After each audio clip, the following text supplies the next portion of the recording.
جس چیز کو نبی نے ناجائز کہا ہمیں اسے ناجائز ماننا ہوگا، نبی نے جس کو حلال کہا ہم کو اس کو حلال ماننا ہوگا۔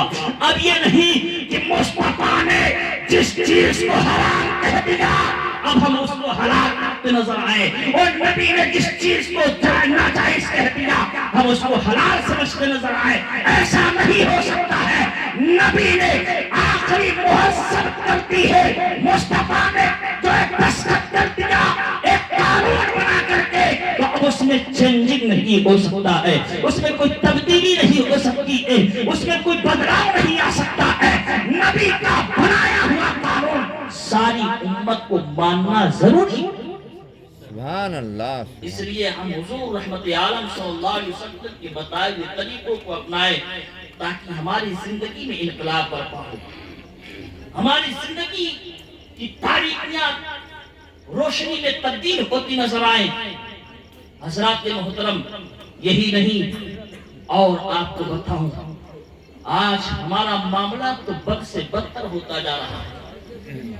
آپ سوشل میڈیا پر اخبارات کے ذریعہ آپ کو یہ خبر موصول ہوتی ہوگی، یہ خبر آپ کو ملتی ہوگی کہ کتنی ایسی بچیاں ارتداد کا شکار ہو رہی ہیں۔ آخر آپ نے کبھی غور کیا کہ ہماری بچیاں کیوں غیر مسلم ہو رہی ہیں، ہماری بچیاں کیوں اسلام کو ترک کر رہی ہیں؟ کوئی نہ کوئی وجہ ضرور ہوگی، کوئی نہ کوئی جو ہے پریشانی ان کو ضرور لاحق ہوگی۔ وہ کون سی پریشانی ہے؟ وہ یہی ہے جو آج ہم جو ہے جیسی لعنت کو اپنے اسلام میں داخل کرنا چاہ رہے ہیں اور اپنی تربیت کے مطابق ہم جو ہے ڈیمانڈ کرتے نظر آ رہے ہیں۔ جو غریب بچیاں ہیں ان کے پیروں میں زنجیر بندھی ہوئی ہے، ان کی زندگی سسک رہی ہے، ان کی زندگی بلک رہی ہے، اور وہ یہی صدا دیتی نظر آ رہی ہیں، کاش میرا باپ بھی پیسہ والا ہوتا، کاش میرا باپ بھی امیر ہوتا تو میری شادی جو ہے ہو کر رہتی، میری شادی یوں ہی نہیں کیسے میں بڑھاپے کی زندگی تک پہنچ جاتی، میری شادی وقت پر ہو جاتی۔ اس وجہ سے قوم مسلم کی بچیاں آج ارتداد کا شکار ہو رہی ہیں۔ میں آپ کو یہ پیغام دینا چاہتا ہوں، حضور رحمت عالم صلی اللہ علیہ وسلم کے سیرت کو اپنا لو۔ نبی کے رحمت صلی اللہ علیہ وسلم نے غریب سے غریب عورت سے شادی کر کے نبی نے یہ اپنی امت کو تعلیم دی ہے، اور امیر سے امیر عورت سے شادی کر کے نبی نے اپنی امت کو تعلیم دی۔ سبحان اللہ۔ دونوں طریقے سے میرے مصطفیٰ نے اختیار کیا، غریب عورت کو بھی اپنی زندگی میں شامل کیا اور امیر عورت کو بھی اپنی زندگی میں شامل کیا۔ اگر اللہ تعالیٰ نے آپ کو دولت دی ہے تو اب مزید دولت کی ضرورت نہیں ہونی چاہیے، دولت کی لالچ نہیں ہونی چاہیے، کیونکہ اللہ تعالیٰ نے آپ کو نواز بھی دیا، لیکن یہ نوازا پھر دولت پر لالچ کرنا یہ عبث بیکار ہے، عبث ہے، بیکار ہے، کیونکہ اللہ تعالیٰ نے آپ کو پہلے سے نواز دیا ہے۔ اب ایسی لڑکی کو اختیار کرو جس کے پیروں میں غربت کی زنجیر جکڑی ہوئی ہے، ایسی عورت کو، ایسی لڑکی کو اختیار کرو جس کے باپ کے پاس دولت نہیں ہے، غربت کی زندگی اختیار کر رہی ہے۔ خدا کی عزت کی قسم، جب ایسی لڑکی کو اپنے گھر میں لاؤ گے تو ادھر ماں باپ کی دعائیں اس کے پیٹ پیچھے ہوں گی اور اس کے قدموں میں پروردگار عالم بے شمار برکتیں فرما دے گا۔ سبحان اللہ، سبحان اللہ۔ اور پھر وہ جب گھر میں پہنچے گی تو گھر پورا جنت نما بنتا نظر آئے گا۔ یقیناً ہمیں ایسی لڑکی کو اختیار کرنی چاہیے، لیکن آج ہمارا معاملہ کیا ہے؟ ہم چاہتے نہیں ہمارے برابر کا ہونا چاہیے، ہمارے جو ہم سے بھی آگے اگر دو قدم بڑھاؤ تو وہ رشتہ ہمیں چاہیے۔ ایسی سوچ اپنے ذہن سے نکال دے، ایسا فکر اپنے جو ہے، ایسی فکر اپنے ذہن سے جو ہے نکال دے، کیونکہ اگر اس طریقے کا ذہن رہا، اس طریقے کا جو ہے آپ کا فکر، آپ کی فکر رہی تو یقیناً آپ جو ہے بربادی کی دہلیز پر پہنچتے نظر آئیں گے۔ اگر آپ اپنے سے بڑے رشتے میں گئے تو ضرور کہیں نہ کہیں خرابی لازم آئے گی، پھر اس رشتے میں توازن نہیں نظر آئے گا۔ وہ چاہے گا کہ میرے پاس پراپرٹی اس سے زیادہ ہے، میں اس کے سامنے نہیں جھک سکتا۔ دوسرا چاہے گا میں نہیں جھکوں گا کیونکہ میں اس سے بھی بھی کم نہیں ہو پھر اس رشتے میں بگاڑ پیدا ہوتا نظر آئے گا. اور میرے ایمان کا وستار بولتا ہے اگر تم کسی غریب بچی کو اپنے گھر میں لائے تو وہ بچی سب کی قدر کرتی نظر آئے گی, سب کو عزت کی نظروں سے دیکھتی نظر آئے گی اور سب کی تعظیم کرتی نظر آئے گی کہ وہ گھر برباد نہیں ہوگا بلکہ جنت نما ہوگا. سبحان اللہ سبحان اللہ. میرا مطلب میرے ایمان کا وجدان بول رہا ہے. لیکن آج معاملہ یہی ہے کہ ہم اپنی بچیوں کو جو ہے ارتداد کی طرف دھکیل رہے ہیں, ہم اس کے کہیں نہ کہیں ذمہ دار ہیں.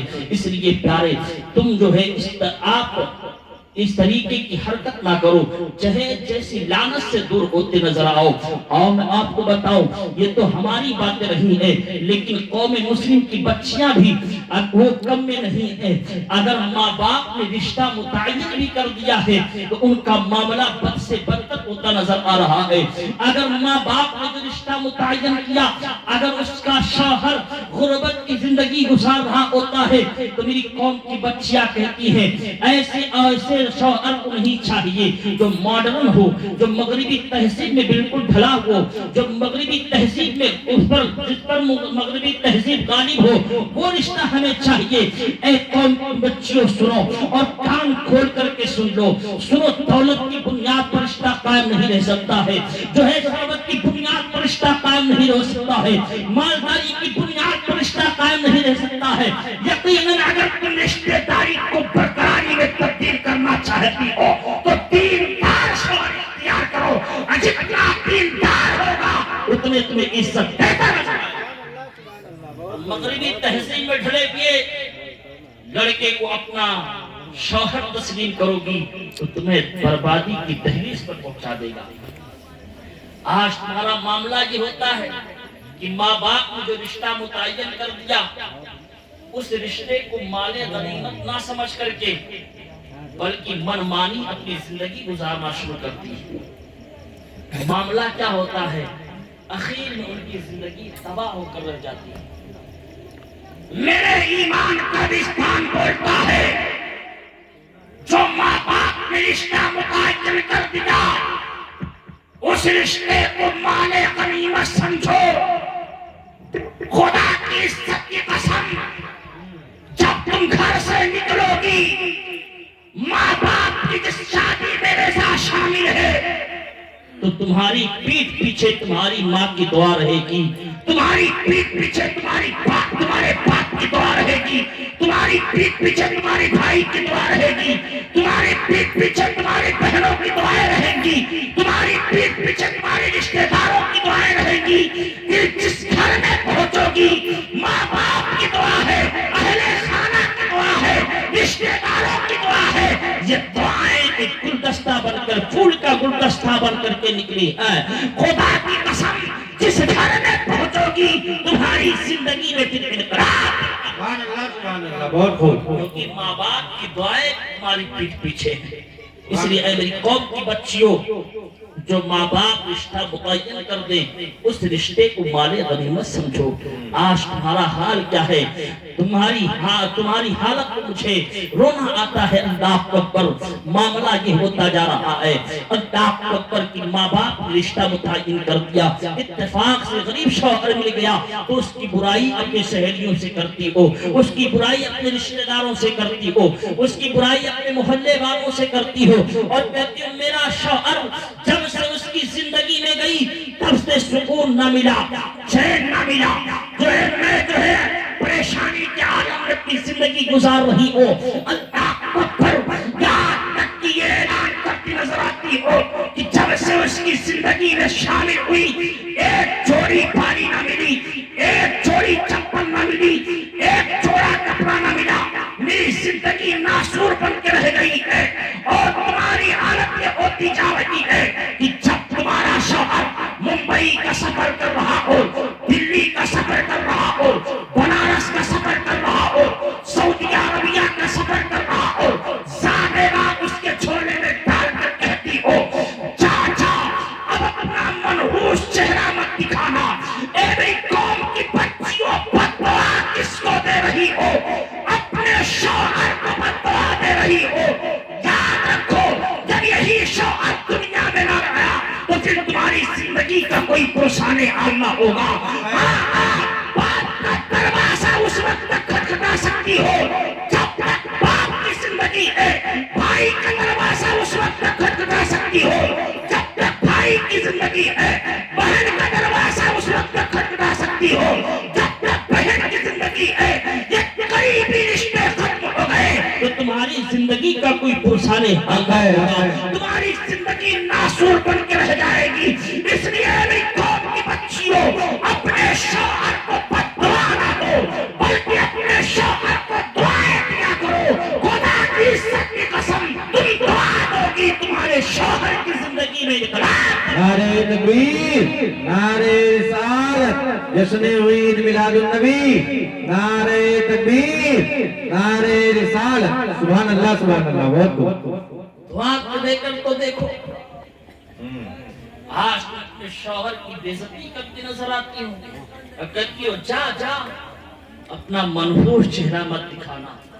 اے میری قوم کی بچیوں بد دعا کس کو دے رہی ہو؟ اپنے شوہر کو بد دعا دے رہی ہو. جبکہ نبی کریم صلی اللہ علیہ وسلم ارشاد فرماتے ہیں اللہ کے علاوہ اگر کسی کو سجدہ کرنا جائز ہوتا تو سب سے پہلے عورتوں کو حکم دیتا کہ وہ اپنے شوہروں کو سجدہ کریں.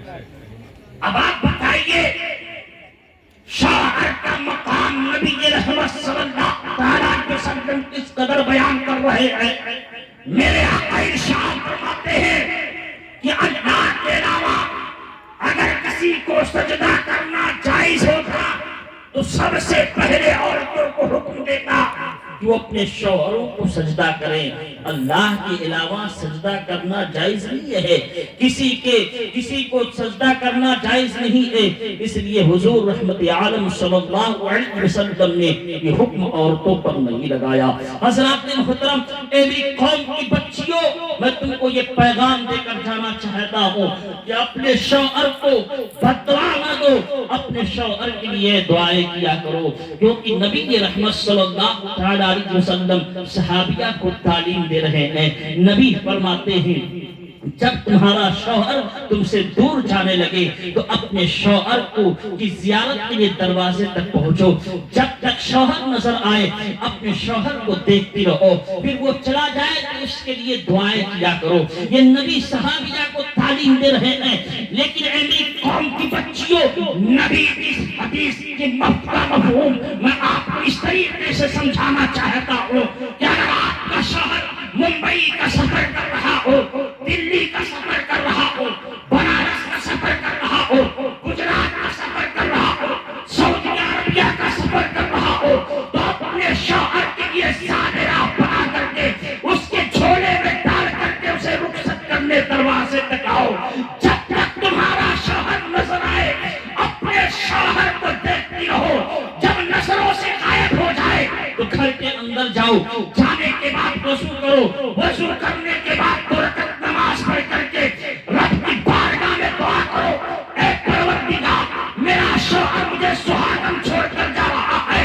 اے میرے معبود حقیقی، میرا شوہر مجھے تنہا چھوڑ کر جا رہا ہے. اے پروردگار، میرا شوہر مجھے ہنستا کھیلتا چھوڑ کر جا رہا ہے. جب تک دوبارہ مجھ سے ملاقات نہ کر لے، اے پروردگار اس کی روح قبض نہ فرمانا. رب کی رحمت آواز دے گی، اے نیک خاتون، تیری دعا کو قبولیت کی سند مل گئی ہے.